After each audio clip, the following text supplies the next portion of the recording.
Welcome to Success Authorities Conversation Street with Leadership Authority Peter Beaumont and with Business Culture Authority Ronn Lehmann and me, Linda Ruhland, Success Authorities founder.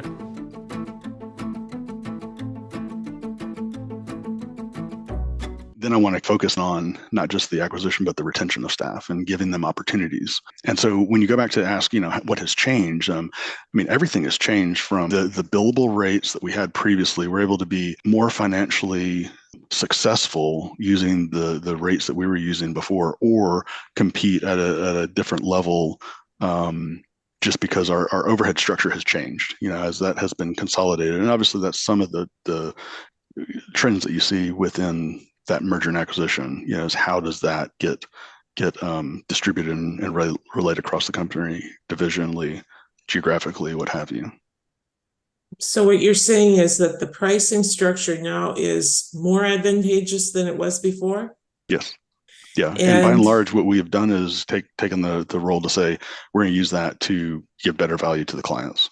Okay. Yep. Okay. And does that supersede some of the pushback I would anticipate from your not being a local neighborhood organization that people are familiar with? Because that was one of the things we talked about. How are people going to feel about now working with a company that's headquartered out of New York versus something that was homegrown? Yeah. I have not seen any negative response to that. Actually, I think most of the people that we've talked to, the clients, are actually more impressed that we now have multidisciplinary engineering services that we can do under our house. Because again, as we are looked to be the prime contract holder for the design process, the less people that then they have to go out and also find an engineer, a civil, structural, what have you. We now have those opportunities under our own house.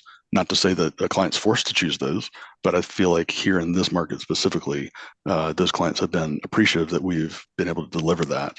And then again, there's just one kind of point of contact, one person to hold accountable. And Michael, if you have a client that says, yeah, we want to use your engineer or your resources, are those folks coming from a different part of Labella? And if that's true, is there a integration process that you need to do to make sure that when they come in, your client who is connected to you and the way you do things, that engineer fits and seems like it's part of a cohesive offering? Yeah, again, back to that kind of marketing go no go decision. I think at the first is always to say what are the client's needs. So if this is a public RFQ where we're giving our qualifications, we need to check the box to make sure that those people have the expertise in that project type to be able to successfully serve the project. And so they're ones that we have kind of said, it would be great to do those services in-house. It's more revenue for us. But to get the project to serve the client, we need to strategically think about that engineer being more local to where the project is located, or have a history with the facilities folks at that particular location. And so again, it's always a value-based decision of how do we put teams together. But back to your question about integration, it really then comes back to from the engineering side within Labella, they are a separate vertical division. And so how we track those revenue dollars and where the originating, kind of lead for that project type is, we do have some internals about how do we track that and, how it gets credited as kind of profit. But other than that, it's really more about, what are the client's needs, what are the project needs, schedule, timeline, and deliverables. And as long as we can answer those questions, from the client standpoint, it really shouldn't feel like they should notice any difference, as long as they're getting good sound advice and they're getting through, the process as expected. And so that's our challenge always, is to look at, can they be served by in-house engineers and consultants, or do we need to provide, unique expertise for, say, healthcare facilities, a little bit more nuanced, data centers, a little bit more nuanced. So again, we look at that on a project by project and client by client basis. Yeah, and having worked on kind of another part of this endeavor, the construction side of it with construction organizations. One of the things that they always talk about is you end up putting together these teams of different organizations, whether it's subcontractors or the architecture, the engineers, the project leads, and so often the success of the project and of the communication comes down to personalities. It's who that person is. Every construction company in the world has engineers that they love working with and ones that they go, oh brother, this is going to be hard, even if their technical skills are the same. And it's and some of that has to do with geography. I hear that a lot as well. They don't really work the way we do here, and that sort of thing. And I would imagine that as you work more and more with the engineer, as an example, or consultants, that you start to find those people that you say, that person really worked well, kind of was a fit for our client and the way we do things, and Asheville and that area. It's a great observation. That absolutely has been the key takeaway that I have had, particularly with a civil engineer within the company. We had a smaller project, again, trying to be service to a client who maybe was not as experienced in going through the construction process. Floated that as an opportunity to some of the local civil groups, and got basically a stone wall of say, hey, sorry, this is below a threshold at which we are taking projects on because we're busy, right? And so kind of came back to our leadership and said, listen, this is an opportunity here where we can provide full in-house engineering services. And the first response was, well, we don't have the people here within a certain geographic radius of where that project is located, and sorry, we're going to have to pass on that. And so I think we should really relook at that and maybe get a little bit more creative about how we put somebody in a position for success and a good experience. Don't try and fit a square peg in a round hole per se, but let's find a way to figure this thing out for the client. And so what we came back to was the best available with the right skill set was actually in Hoover, Alabama. So here we have a project where civil engineering is actually usually the most local, because the zoning regulations and what the process for knowing, kind of the political lay of the land or what triggers the rezoning requirement, those type of things. But we came back to was that individual is just lockstep in terms of what do you need? Like, let's not try to make this more complicated than it is. And again, it came back to kind of a very low-key ego standpoint, say, how can we serve that client in that project? And again, we're not all the way through that project, but we got through the regulatory pieces with a pretty successful outcome. And again, did so with eyes wide open to say, hey, we're not hiding anything about how we're doing business, but this is what we think is a workable solution. And to be able to follow through and deliver on that, it was a meaningful kind of feather that I'll wear, and then gave me purpose to say, go back to our civil folks in leadership in Charlotte to say, hey, this worked. Let's continue to keep, that individual, focused on actual work where it makes sense, while maybe we continue to look for a person that can have boots on the ground here as a more longer term solution. Mm-hmm. Gently stirring the pot, so to speak. Yeah. Yeah. But that client focus that you've mentioned several times, is something that I think that's the advantage for a large company, saying, why we want these local, we want coverage in all these geographic areas, but then also that autonomy to say, how to deal with your clients and whatever those nuances are, as opposed to saying, well, we're building a school in Minnesota and we're building one in Florida and it's pretty much all the same. Yeah.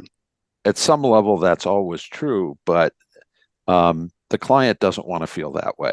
100%. I think we have to walk this line. They want to feel that this is the marquee project. Yeah, I think that's a well stated, and a line we have to walk all the time is to say we have tremendous expertise and a track record, but that's not going to say that we're going to force that on you. That is kind of, I think, maybe some of the I don't know, maybe some architects give the rest of us a bad rap of that ego to say it's my way or the highway. I'm the professional. You kind of get in line with me. That's not how we operate. I think it sets up for just a really bad relationship long term. But to flip it and say that we can use our expertise and kind of help you avoid some pitfalls. But this is the value-based decision that we're going to make for your project. And it's understanding, it's putting ourselves in their shoes to know what is most important, right? Is it time? Is it schedule? Is it design excellence? Is it, some other intangible factor? It kind of comes back to one of the books I loved was Matthew Frederick's 101 Things I Learned in Architecture School. And one of the things it talks about is that being process oriented and not product driven being the most important but difficult skill to develop. So that we're constantly trying to put ourselves in our client's shoes. Operations are everything. And so if you can't understand how they operate or how they want to operate, how are you going to make decisions on how the space is physically set up that kind of give them an opportunity to be successful? So I keep coming back to that to say, we look for ideas that can be transformational, but we use our design expertise to kind of lead them to that path, but it has to be ultimately their decision. And I'm sure it works the other way too, as you're working with builders then to, if you come at it from, well, this is the client and here's why we're doing this, as opposed to, as you said, the ego, which I often hear stories about. The architect demands that this is their project and they're going to do it this way and here's why. And it just has a different feel than it does to say, we're kind of a large partnership here with the client and us and the engineers and the builders and subcontractors. And it's an incredibly complicated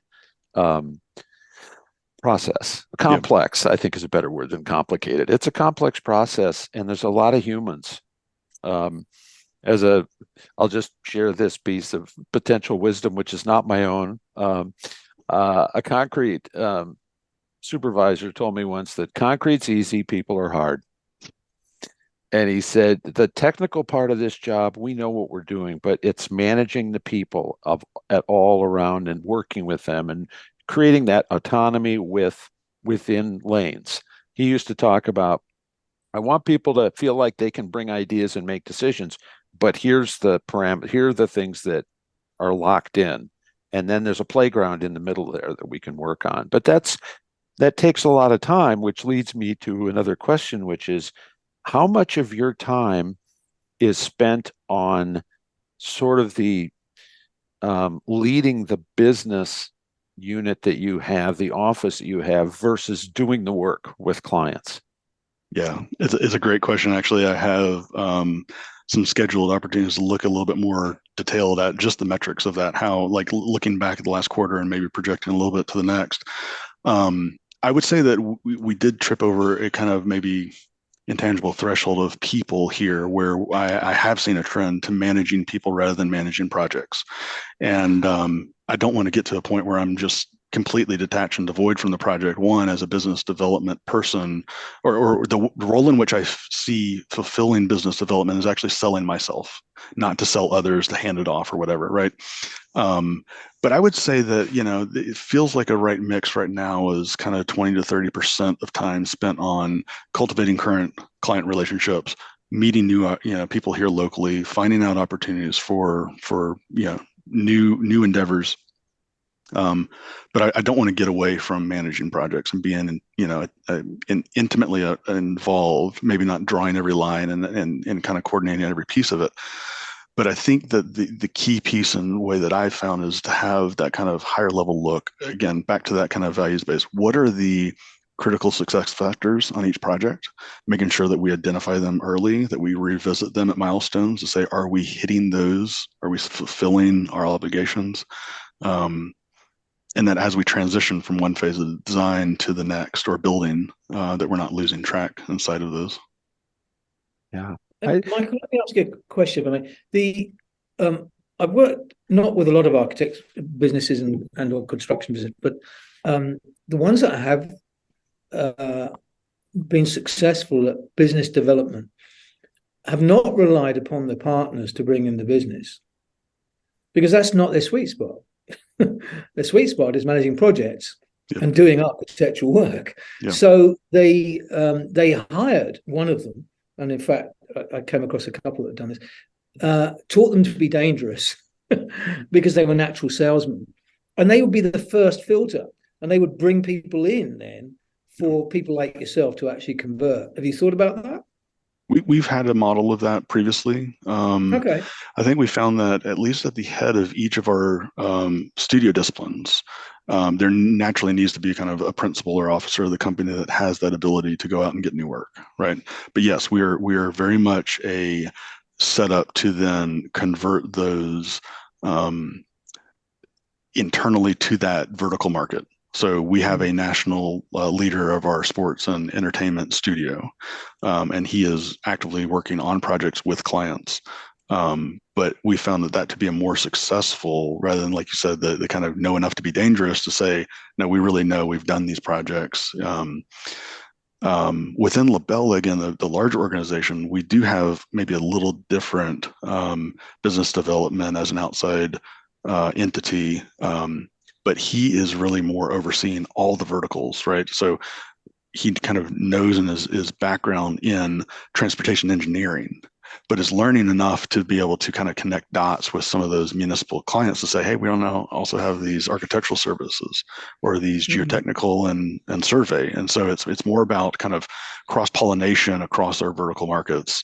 That has actually been a nice to see, that we didn't have as a need under Odell's previous structure. But I think it comes back to we kind of make the case, especially in the interview or the proposal stage, is to say, the people you see at the table are the people you're going to get to run your projects. This is not just a sales team, and we're going to hand you off. And that's an incredibly powerful statement and argument to make, is that we're not here just to kind of convert the project and you're never going to see us again. But these are the people you're going to be working with on an active day-to-day project, because ultimately that's who they want to get to know. That's the rapport they want to have, not with some C-suite that's flying in and they're never going to see again on the project. Or a business development person who, gets the lead and then maybe is at the meeting, but doesn't, they don't contribute a lot. And that was a model I know in the construction industry for years. Is there was a business development person who was basically the entertainment director, but never, was not part of the team that, as you said, never saw him again. Yeah. Well, I think one of the other key pieces is, and maybe this is unique to us and maybe it's not, but I think one of the key, again, for kind of striving to younger staff and the opportunity for mentorship, is to say that not everybody can feel comfortable in that room of a cocktail hour and socialization and what we kind of perceive as this business development on the golf course, what have you. But you can do tremendous business development by succeeding on a project for a client to convert that into a repeat client. And so everybody has the opportunity to contribute in that way. And actually the expense of marketing dollars is, kind of leads us to say converting an existing client into a repeat client is the most economical way to do that. So make sure that we kind of preach that, to say that your involvement on the project, even at the lowest production level, has opportunity for converting repeat client business. Yeah, as well as referrals and word of mouth. And Success is an excellent salesperson. Yeah. And Michael, something both you and Peter mentioned, and I just want to get some more thoughts from you on this, is so many, you start your career because you like the work or you like whatever it is, architecture, and as you grow, you transition to more of a leadership role. And for a lot of businesses, especially entrepreneurs, they start the business because they love the work. And then at some point, they have to start working on the business as opposed to in the business. Can you talk a little bit about your career and how you've experienced that transition? Yeah, it's great. Again, kind of just doing some prep on this and thinking back to the journey. So I've been in this position with the company, or as they kind of account for years of service, going on 15 years. But the thing has been that as those have asked for opportunities within career, and they can kind of articulate and voice for themselves what path they want their career to take, that door has always been open for me. So as I was able to transition from an intern to a licensed architect to a project manager to leading a local office to growing that local office, the response has always been, if you can kind of, these are the expectations, these are the metrics in which we're going to hold you to. If you can kind of succeed on those, then, opportunity is available. So again, I don't know if that's unique to other organizations, but I found a lot of fulfillment in that kind of seeing what's next. We hope you enjoyed this episode of Conversation Street. For more information or to submit a question, email Success Authorities at inquire@successauthorities.com.